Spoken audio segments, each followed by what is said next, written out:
ফুলতলি দরবার শরীফের উজ্জ্বল নক্ষত্র আল্লামা হুসামউদ্দিন চৌধুরী সাহেবজাদা ফুলতলি তিনি এসেছিলেন, দীর্ঘক্ষণ ছিলেন, হয়তোবা ব্যস্ততার কারণে চলে গেছে।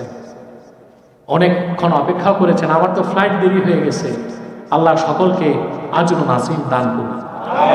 আপনাদের ভাগ্য ভালো, ফুলতলির মরহুম পীর সাহেব রহমতুল্লাহ এলমে কেরাতের খ্যাতমতের মাধ্যমে আপনাদের বিভাগটাকে সেভ করে গেছে, আলহামদুলিল্লাহ।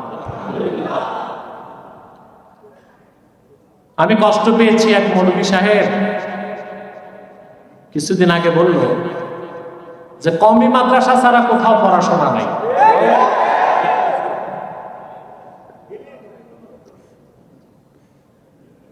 আমি তাদেরকে বলবো যে না, অবশ্যই কওমি মাদ্রাসা ইলমের মূল ধারাটাকে ধরে রেখেছে।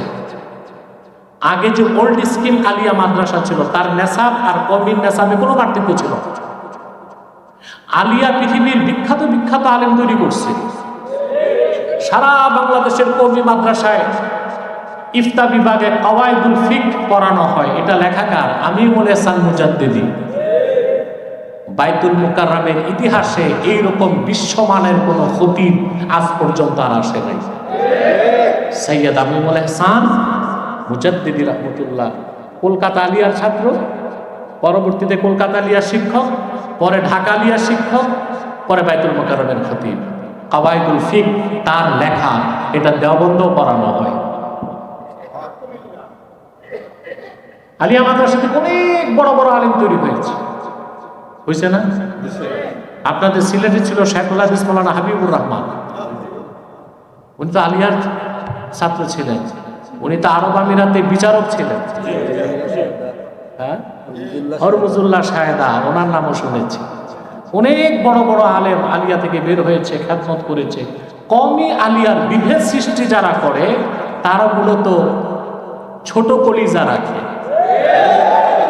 দিন ছোট, কনজাস্টেড মাইন্ড।